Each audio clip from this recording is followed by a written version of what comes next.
បាទសួស្តីបងប្អូនក្នុងវីដេអូនេះខ្ញុំបង្ហាញ code HTML ដែលយើងសរសេរដើម្បីធ្វើការបង្ហាញជាលក្ខណៈ schedule បែបនេះណាយើងមានជាលក្ខណៈបែបនេះយើងមើលអាពីរចូលគ្នាក៏ដូចជាមាន set break time តាមនេះណាអូខេឥឡូវខ្ញុំបិទនេះអញ្ចឹងជាទូទៅនៅឥឡូវខ្ញុំទុក example នៅនេះណាអញ្ចឹងជាទូទៅយើងមាន click បើសិនបើអ្នកអរគ្នាបានទៅឡើង extension អឺអាចឃើញនៅកន្លែងនេះ click មកមាន extension ដើម្បីបង្ហាញលទ្ធផលខ្ញុំបាក់វីដេអូនៅ description ណាអ្នកអាចមើលទៅតាម extension សម្រាប់ HTML ណាអញ្ចឹង file ខ្ញុំ .html ហើយអញ្ចឹងយើងមានតារាងខាងលើតែខ្ញុំទុកគ្រាន់តែបង្ហាញនេះទេអញ្ចឹងជាទូទៅពេល start HTML យើងចុចសញ្ញាទៀនមកបងយើង enter មកអ្នកនរគ្នានឹងបានជា code បែបនេះណាអាចដាក់ cap ដាក់ title អីហើយហ្នឹងទៅណាអូខេអញ្ចឹងនៅកន្លែងនេះដោយសារនេះខ្ញុំ break មួយយើងដោយសារយើងមានខាងលើមកឥឡូវខ្ញុំ break ហើយខ្ញុំដាក់ HR គឺ line ណាដាក់ line មួយនៅកន្លែងនេះហើយខ្ញុំ break វាមួយទៀតមកណាហើយមិនខ្ញុំមាន table អូខេខ្ញុំមាន table មួយ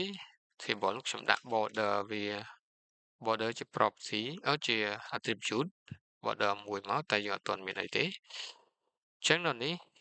student schedule កន្លែងនេះយើងប្រើអីគេអាចប្រើ H1 H2 ឬក៏ប្រើអីឧទាហរណ៍ឥឡូវយើង H2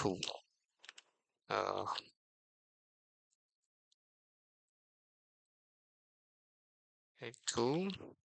អញ្ចឹងនៅកន្លែងនេះឧទាហរណ៍យើង student schedule វាចេញបែបហ្នឹងឥឡូវឧទាហរណ៍យើងមាន table row ជាស្រ័យtable row អញ្ចឹងនៅក្នុង table row យើងមាន table header ណាអញ្ចឹង header របស់យើងមានអីគេខ្ញុំមាន save ទៅតង់មកណាអញ្ចឹងយើងមាន th ឥឡូវវាមានច្រើនមាន6ទៀតអញ្ចឹងខ្ញុំ th គុណនឹង6មកណាអញ្ចឹងយើងបាន6ប្រឡោះហើយដល់ហ្នឹងអញ្ចឹងខ្ញុំមាន day ខ្ញុំមាន Monday ខ្ញុំមាន Tuesday ណាខ្ញុំមាន Wednesday ណាយើងមាន Wednesday ទៅយើងមាន Friday យើងមានThursday នេះ Friday នៅខាងក្រោម Thursday ណាមាន Friday ខាងក្រោមអូខេយើងមានក្បាលតារាងតែអានេះវាអត់រត់ទៅតាមក្បាលតារាងមែនទេអញ្ចឹងនៅកន្លែងហ្នឹងគេអត់ប្រើអាហ្នឹងទេណាគឺយើងប្រើអីគេយើងប្រើ caption ណា caption អញ្ចឹងខ្ញុំ rename នេះវានឹងទៅអាខាងក្រោយ rename auto អញ្ចឹងអាហ្នឹងយើងប្រើ auto rename ថែមអាចមើល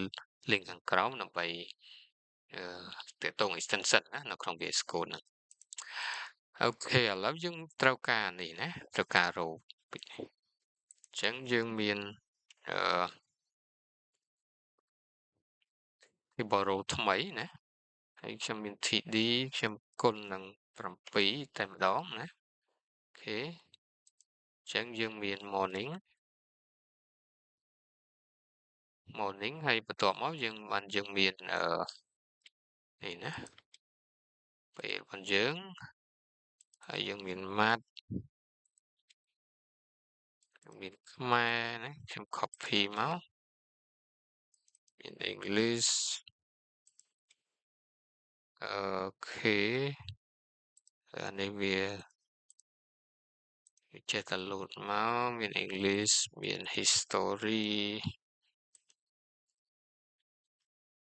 មាន computer អញ្ចឹងទៅណាអញ្ចឹងយើងបានមកជួរហើយយើងបានមកជួរលើហើយអញ្ចឹងយើងត្រូវការមកជួរទៀតឥឡូវខ្ញុំ copy អានេះណា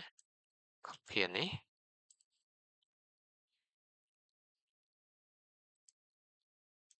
អញ្ចឹងយើងបាន2ជួរអ្នកនរគ្នាអាចដូរនេះយើងអាចសេរីដូរម៉ោង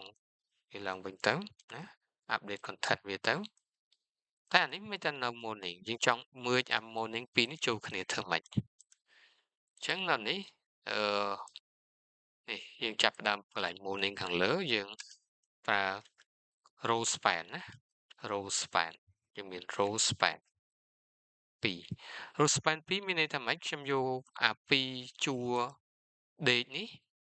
ណានៅក្នុង column នេះគឺដាក់ចូលគ្នាអញ្ចឹងវានឹងលើសមួយឯខាងនេះដោយសារនេះវាលើសនេះអញ្ចឹងយកខ្ញុំលុបអានឹងចោលមកវាមួយអា2ជួរហ្នឹងចូលគ្នាណាមួយអា2ជួរហ្នឹងចូលគ្នាអូខេមួយអា2ជួរចូលគ្នាអូខេយើងបានប៉ុណ្ណេះ